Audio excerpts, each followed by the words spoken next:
இப்போ நீங்கள் பார்த்துக்கிட்டு இருக்கிறது சென்னையில் நாங்களாம் தண்ணிக்குள்ளே மூழ்கிக்கிட்டு இருக்கிற விஷயம். இதை வந்து நான் உண்மையிலேயே நேராடி பாருங்கள், ஒரு நிமிஷம் தண்ணியை மட்டும். மக்கள் எவ்வளோ கஷ்டப்படுறான்னு பாருங்கள். இந்த தண்ணிக்குள்ளேயும் ஒருத்தர் வந்து கொடையை பிடிச்சிட்டு எப்படியாவது அவர் வீட்டுக்கு போயிடலான்னு சொல்லி இருக்கார் பாருங்கள் அவரையும்.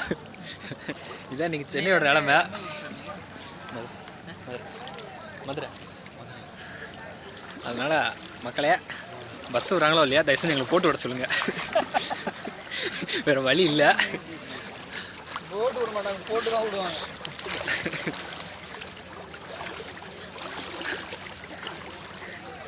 இதெல்லாம் வந்து குளமோ ஏரியோ கடலோன்னு சுற்றிட்டு தயவுசெய்து நீங்கள் நினச்சிடாதீங்க.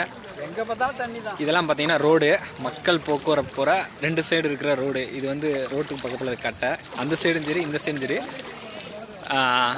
பஸ்ஸு தான். அதை முடிச்சிடுறேன். இதெல்லாம் உண்மையாக பார்த்தீங்கன்னா நாங்களாம் வந்து டிவியில் சும்மா ஏதோ படத்தில் நீங்கள் பார்த்துருப்போம். இன்றைக்கி தான் நான் ரியலாக பார்க்குறேன் மக்கள் போடுற கஷ்டத்தையும். இதெல்லாம் சிரிக்கிறேன்னு சொல்லாதீங்க, துன்பம் வரும் வெளியே சிரிக்கிறேன்னு சொல்லுவாங்களே, அதான் இது. பார்த்துக்குங்க.